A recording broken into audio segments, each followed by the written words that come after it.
Kevin Hines listened to his demons and believed their lies. On September 24th, 2000, Kevin had not really slept for over 2 weeks. Inside his manic, depressed brain, his troubled thoughts were tumbling and cascading with fierce abandon. He hated himself. He hated his looks. He hated his attitude. He hated his life. His demons' addled brain told him he was terrible, told him that his family would be much better without him. That fateful morning, his dad dropped him off at college. They exchanged I love yous. And Hines thought to himself that it would be the last time he would ever say that.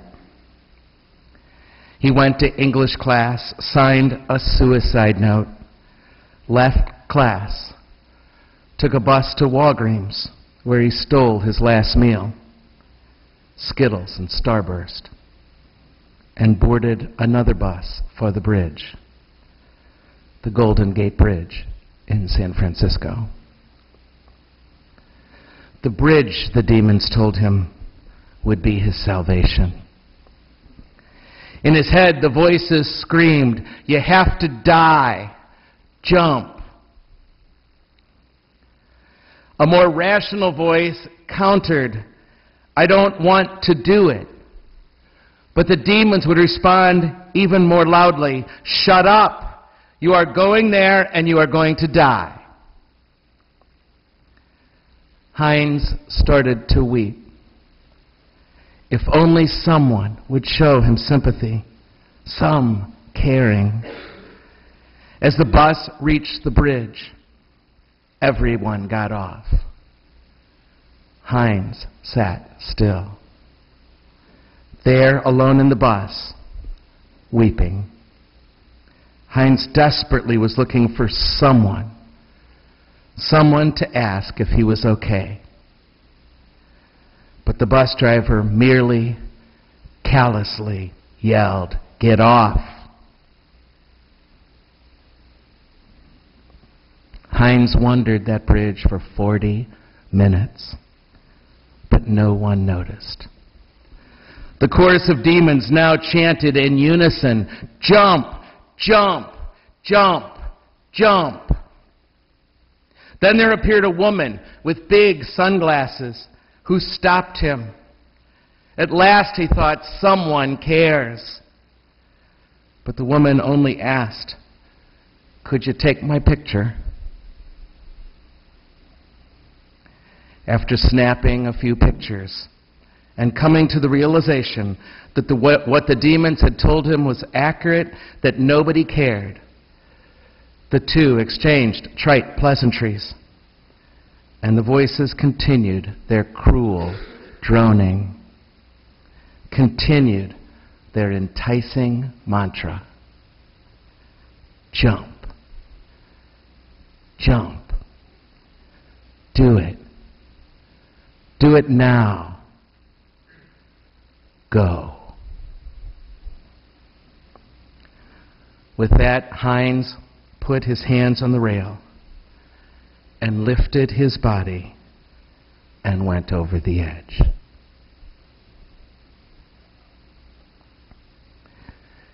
It seemed like a beautiful thing to do, a romantic death. The poor, troubled soul freeing himself at last from the grip of pain and sorrow, unhappiness and anguish. Magnificent, peaceful, painless, guaranteed. The bridge, one of the 7 wonders of the modern world, is the perfect place to kill yourself. Since that bridge has opened, over 1,250 people have taken their lives. That's about one every 2.5 weeks or so. It is the world's #1 suicide destination. It is pure theater, drama, romance, spectacle, all wrapped up into one. But that is a lie. Here is the truth. Here is reality. That leap is 240 feet. You have 4 seconds before you hit the water. Feel what 4 seconds feels like. Go.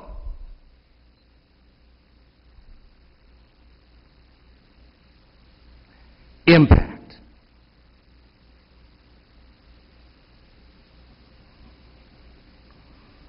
Your body, in those 4 seconds, will reach a top speed of 75 miles an hour as you hit that water. On impact, you will feel the force of 15,000 pounds per square inch, ripping all your internal organs loose. Bodies of bridge jumpers, according to the coroner, feel like a big old sack of BBs or rice. Far from romantic, far from an idealistic ending, the reality is ugly, and it's horrible, and it's hideous, and it's ghastly. It's not pretty. It's not painless. If you are alive at all after impact, you will almost certainly drown. The demons were lying to Kevin Hines, lying as they always do. And sadly for Kevin, he came to this troubling realization the instant, the split second after he leapt.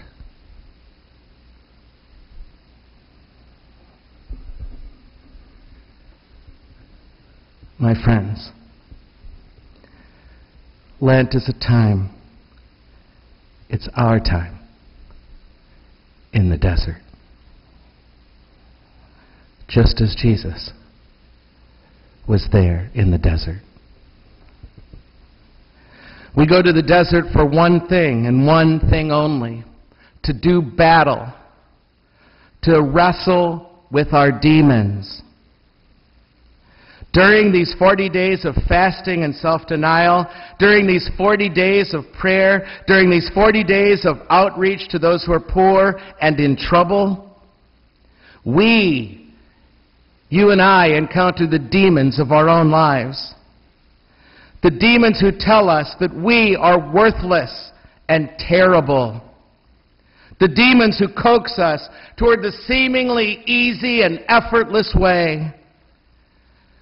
The demons who offer us a pathway that is uncomplicated, undemanding, trouble-free, and ultimately deadly. They are the demons of self-destruction and despair. And though they seem friendly, though they seem like they have our best interests in mind, they are unfeeling, indifferent, and unsympathetic. We all hear voices like that of one sort or another. Some voices, truth be told, come out of serious mental illness.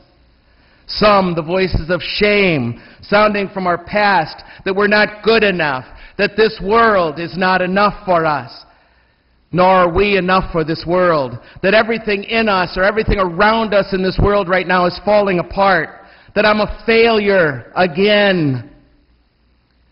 Or the voices of temptation, like Jesus heard in the desert then. Lent is a time to confront these voices, expose the demons in our lives for what they are, liars. Confront them, resist their lies, and discover a new path, the path of the good news, the path of life. And perhaps perhaps along the way, to be aware this Lent that that person on the bus with us, the person you asked to take your picture, the person sitting next to you, even here,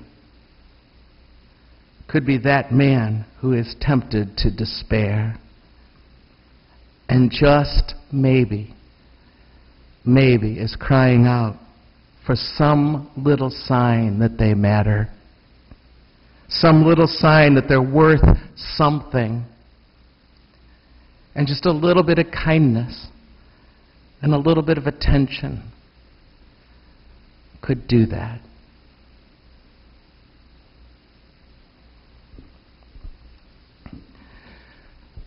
We last left Kevin Hines with 4 seconds to live as he drops towards oblivion.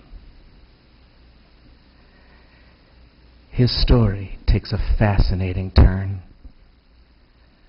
because Kevin was about to become a member of the most exclusive of clubs, the club of people who have survived suicide attempts off the Golden Gate Bridge. In the split second that he realized he had made an awful mistake, he called out to God. As he plunged head first towards the merciless bay, he thought, maybe if I change my position of this falling. He hit the water. His T12 and L1 vertebrae popped and gashed his internal organs on impact. He dropped 50 feet underwater. He couldn't move his arms or his legs, and he twisted like a rag doll. And just as he was about to go unconscious from oxygen deprivation, he broke the surface.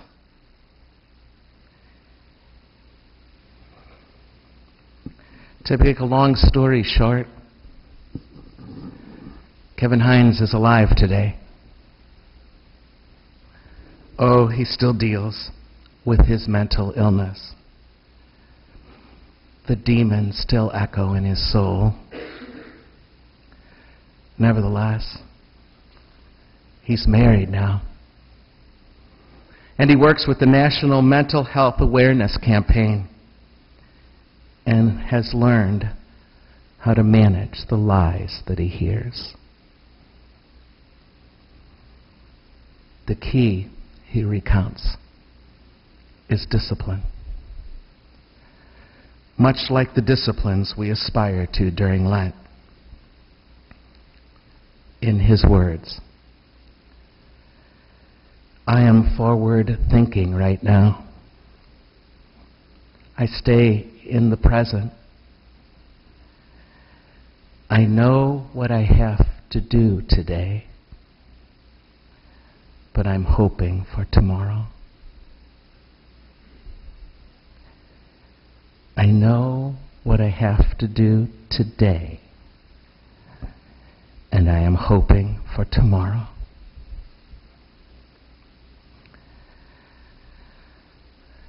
Not bad words of wisdom and truth for the start of our Lenten journey, for our own trek into the desert of temptation.